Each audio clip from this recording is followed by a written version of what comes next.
शेरे पंजाब के किनारे एक छोटा सा गांव था। दिन में सूरज की गर्मी देती थी और रात में चांदनी। इस गांव में 10 साल का एक बच्चा रहता था। रेगिस्तान के किनारे एक छोटा सा गांव था। उस गांव में 10 साल का एक लड़का रहता था जिसका नाम अली था। अली मुश्किलों से कभी हार नहीं मानता था। उसी गांव में 10 साल का एक लड़का रहता था जिसका नाम अली था। अली बाकी बच्चों की तरह खेलना और मस्ती करना बहुत पसंद करता था, लेकिन उसमें एक खास बात थी, वो मुश्किलों से कभी हार नहीं मानता था। एक शाम जब सूरज डूबने वाला था, आसमान सुनहरे रंग से चमक रहा था और पक्षी अपने घोंसलों की तरफ लौट रहे थे। अली गांव के पास रेत के टीलों के पास खेल रहा था। तभी अचानक उसे किसी बच्चे की धीमी आवाज सुनाई दी। कोई है क्या? मेरी मदद करो, भगवान के लिए मुझे बचाओ, मैं गड्ढे में फंस गया हूँ। अली चौंक गया। उसने इधर उधर देखा और बोला, ये आवाज कहाँ से आ रही है? फिर वही आवाज दोबारा आई, इस बार और भी कमजोर। कृपया मुझे बचा लो। अली का दिल तेजी से धड़कने लगा। लोग कहते थे कि शाम के समय रेगिस्तान में रहना खतरनाक होता है, लेकिन आवाज साफ थी, कोई सच में मुसीबत में था। अली धीरे धीरे उस आवाज की तरफ बढ़ने लगा।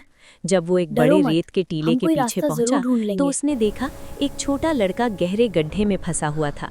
लड़के की आंखों में डर साफ दिखाई दे रहा था। वो कमजोर आवाज में बोला, मुझे बाहर निकालो, मैं बहुत देर से यहाँ फंसा हूँ। अली ने चारों तरफ देखा, लेकिन वहाँ मदद के लिए कोई भी नहीं था। सूरज भी तेजी से डूब रहा था और अंधेरा फैलने लगा था। कुछ पल के लिए अली डर गया, लेकिन अगले ही पल उसने हिम्मत कर ली। उसने अपनी चादर निकाली और उसे रस्सी की तरह मरोड़ दिया। फिर उसने चादर नीचे लटकाते हुए कहा, इसे कसकर पकड़ लो, मैं तुम्हें ऊपर खींचता हूँ। तुम किस राज्य लड़के के ने राजकुमार पूरी हो? ताकत से चादर पकड़ ली और अली ने भी पूरी ताकत से उसे खींचना शुरू किया। लेकिन अचानक अली के पैरों के नीचे की रेत खिसक गई और वो खुद भी गड्ढे में गिर गया। पास ले चलो। अब दोनों बच्चे गड्ढे के अंदर थे। लड़का डरते हुए बोला, ये जगह बहुत डरावनी है। अली ने उसे हिम्मत देते हुए कहा, घबराओ मत, हम कोई रास्ता जरूर ढूंढ लेंगे। अचानक तेज हवा चलने लगी और गड्ढे की दीवार में एक रहस्यमयी दरवाजा दिखाई दिया। दरवाजा धीरे धीरे अपने आप खुलने लगा। अंदर गहरा अंधेरा था, लेकिन दूर कहीं हल्की रोशनी दिखाई दे रही थी। अली ने हिम्मत की और धीरे धीरे उस दरवाजे के अंदर चला गया। कुछ कदम आगे बढ़ते ही अचानक अंधेरा गायब हो गया और जो दृश्य उनके सामने था, अली और उसका दोस्त उस रहस्यमयी दरवाजे के अंदर धीरे धीरे आगे बढ़ने लगे। कुछ कदम चलते ही अचानक अंधेरा गायब हो गया और उनके सामने एक विशाल प्राचीन शहर दिखाई दिया। सेना को उस रास्ते से भेजो। मिट्टी और पत्थर के बड़े बड़े घर, बाजार में घूमते लोग, घोड़ों की टापों की आवाज हम युद्ध और जीत लोगों गए। के हाथों में तलवारें। बहुत अच्छे। ये मानो सैकड़ों साल पुरानी दुनिया थी। मेरी दादी ने दिया था। अचानक कुछ सैनिक वहां आए 20 और साल दोनों पहले बच्चों को हमारा घेर राजकुमार लिया। था। एक सैनिक बोला, इन्हें राजा के पास ले चलो, वही तय करेंगे ये कौन है। सैनिक दोनों को एक भव्य महल में ले गए। देख रहे थे? महल के बड़े दरवाजे खुले और सामने एक शानदार दरबार दिखाई दिया। सपना देख रहे थे? सोने के पर्दों से सजा हुआ दरबार और बीच में सिंहासन पर बैठा हुआ शक्तिशाली राजा। राजा ने अली को ध्यान से देखा, तभी उसकी नजर अली के गले में लटक रहे एक पुराने लॉकेट पर पड़ी। राजा अचानक खड़ा हो गया। वो हैरानी से बोला, ये लॉकेट हमारे खोए हुए राजकुमार का निशान है। पूरा दरबार हैरान रह गया। आपको ऐसी दिलचस्प अली थोड़ा घबरा गया और धीरे से बोला, ये लॉकेट मेरी दादी ने मुझे दिया था। उन्होंने कहा था, इसे हमेशा अपने गले में पहनकर रखना, ये तुम्हारी रक्षा करेगा।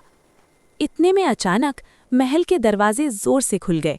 एक सैनिक भागता हुआ अंदर आया, महाराज, दुश्मन की सेना हमारी सीमा पर पहुंच गई है। दरबार में हलचल मच गई।